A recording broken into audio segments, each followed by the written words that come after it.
என் அழுகையும் ரகரத்தில் ஒழுத்திட தாயே தமிழே வாழ்த்துவாய் நீ வளருவேன் நான்.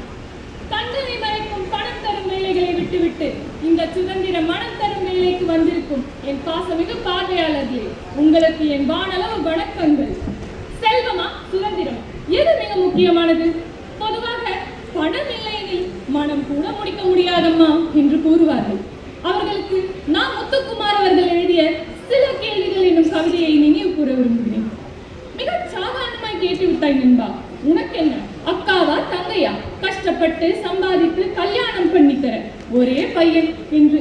எனில் கஷ்டப்பட்டு சம்பாதித்து கல்யாணம் பண்ணித்தர மட்டுமா அக்காவும் தங்கையும் என்று அவர்களுக்கு செய்யும் செலவை மட்டும் பார்க்காதீர்கள், அவர்களால் செலவழிக்க முடியாத தங்களின் சுதந்திரத்தின் சற்று பாருங்கள் என்று.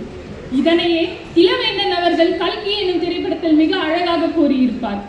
ஊமைக்கும் நாக்குகள் வேண்டுபடி உரிமைக்கு போரிட தேவையடி என்று. எவ்வளவு அழகாக இருக்கிறது! ஊமைக்கும் நாக்குகள் வேண்டுபடி உரிமைக்கு போரிட தேவையடி என்று. அதனால தான் இந்த காலத்து பெண்கள் எல்லாம் மாப்பிள்ளைகளை நீ கட்டின வேட்டியோடவா நான் உன்னை வச்சு பார்த்துக்கிறேன்றாங்க போல. சரி, பெண்களுக்கு மட்டும் தான் செல்வம் இருந்தும் சுதந்திரம் இல்லை என்று பார்த்தால் இங்க ஆண்களுக்கும் அதே நிலைமைதான். எங்க வீட்டுல எல்லாம் ஆண் சுதந்திரம் மாலை 6 மணி வரைக்கும் தான் நடுவர்களே. எங்க அப்பா எல்லாம் சன் டிவியில மாலை 6 மணி செய்திகள் ஆரம்பிச்சுட்டா போதும். தங்கம் விலை ஏறுதுன்னு வாசிக்க, இவரை எப்படிதான் நகை கடைக்கு கூட்டிட்டு போறதுன்னு எங்க அம்மா யோசிக்க, இன்னைக்கு எப்படியோ தப்பிச்சோம் எங்க அப்பா பெருமூச்சு சுவாசிக்க, ஒரே சுதந்திர போராட்டமா இருக்கும். வேடிக்கை ஒரு புறம் இருக்கட்டும், என்னதான் மேலாளர் மேஜை வரை ராஜினாமா கடிதம் ராக்கெட் வேகத்தில் எடுத்து சென்றாலும் இதயம் இதமாக சொன்னது, பணம் உண்டு ஆனால் வேலையை விட மனம்தான் இல்லை என்று. என்ன செய்வது? கௌரவம் காலை ஆபீஸ் கிளம்புவதில் தானே இருக்கிறது. ஆகையால் ஆண்களின் சுதந்திரமும் குடும்ப நலன் கருதி கருத்திலேயே கலைக்கப்படுகிறது அல்லவா? ஆண் என்றாலும் பெண் என்றாலும் அனைவருக்குமே முக்கியம் சுதந்திரமே தவிர செல்வம் அல்ல.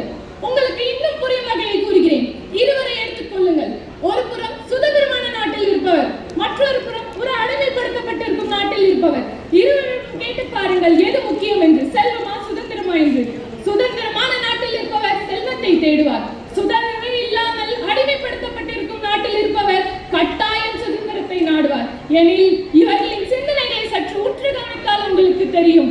சுதந்திரம் இருப்பவர் செல்வத்தை தேடுவார், எதுவுமே இல்லாதவர் சுதந்திரத்தை நாடுவார். எனில் சுதந்திரம் என்பது ஒரு மனிதனின் அடிப்படை தேவை, அது ஒரு மனிதனின் அடிப்படை உரிமை. ஆகையால் செல்வமா சுதந்திரமா என்று இங்கு பேசக்கூட இடமில்லாமல் சுதந்திரமே என்று சுதந்திரத்தை கடைபிடிப்போம். மீண்டும் என் முதல் கவிதையுடன் என் உரையை முடித்துக் கொள்கிறேன். என் இன்பமும் ஈழத்தில் பிறந்திட, என் அழுகையும் ரகரத்தில் ஒலித்திட, தாயே தமிழே வாழ்த்துவாய் நீ வளருவேன் நான். நன்றி.